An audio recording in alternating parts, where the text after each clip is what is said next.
عربی کے کسی شاعر نے بڑے خوبصورت اور دل نشین انداز میں عید کا مفہوم بیان کیا ہے۔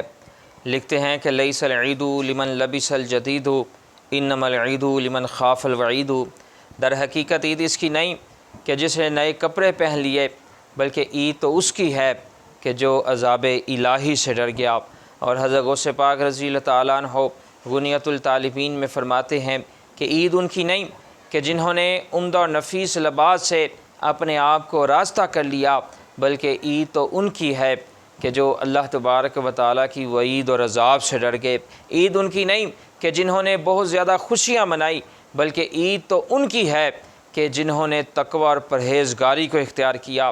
عید کے دن لوگ شان خلافت فاروقی پر حاضر ہوئے، کیا دیکھتے ہیں کہ امیر المؤمنین حضرت سیدنا عمر فاروق رضی اللہ تعالیٰ عنہ دروازہ بند کر کے زار و قطار رو رہے ہیں۔ لوگوں نے کہا امیر المؤمنین آج تو عید کا دن ہے، خوشی اور مسرت کا دن ہے، تو یہ خوشی کی جگہ رونا کیسا؟